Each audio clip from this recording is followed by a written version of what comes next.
Cyril, Kyiv is waking up on a 10th day of this war. What is the situation like there at the moment, and what developments have we seen overnight? Well, actually, we don't see much during the night because there is a very strong implemented curfew from 8 p.m. to 7 a.m. We just heard some sirens to actually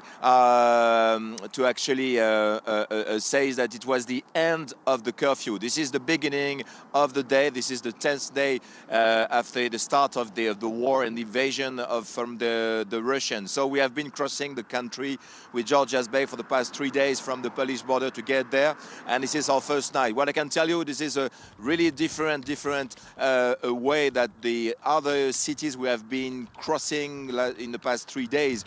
Here it's extremely, the martial law is extremely strictly implemented. 2 hours before the implementation of the start of the curfew, 8 o'clock yesterday, people were just gathering and coming back, going very fast to their home. When it's 8 o'clock, you don't have any light. We spend the night with we are not able to open any light in our rooms. You don't see, this is absolutely dark. And of course, these are guidances from the military authorities in Ukraine not to have any light, not to be the target of any attacks or missiles attacks. So this morning we are just at the entrance of the southern entrance of Kyiv.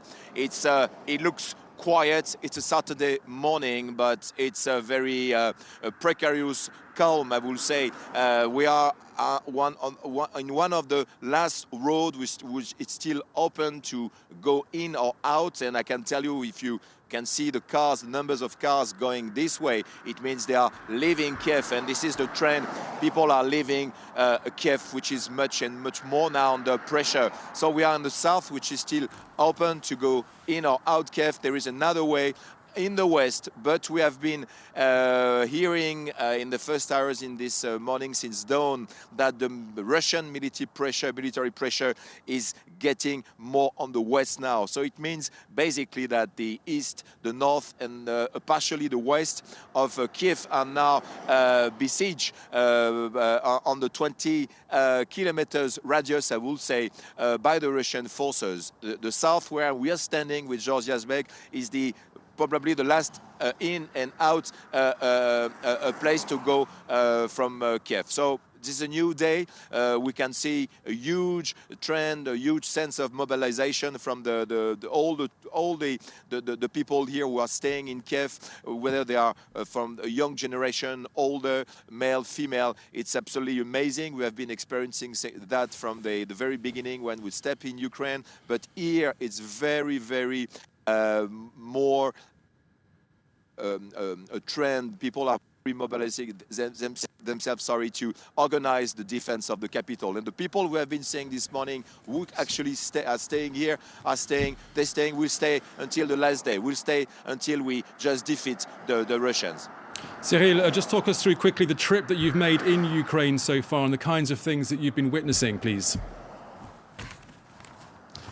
Well, we have been experiencing a long trip, a long journey, and quite difficult. We were just traveling with George, the opposite of the massive exodus we have been watching during these 3 days. We started by crossing the Polish border some 700 kilometers away in the west from where we're standing now, and we have seen long queues of dozens of kilometers of cars trying desperately to leave this country at war. And the more we were approaching Kyiv, the more the long queues and the tens of thousands of families of people were just desperately trying to evacuate and leave by any borders this epicenter of the war, Kyiv.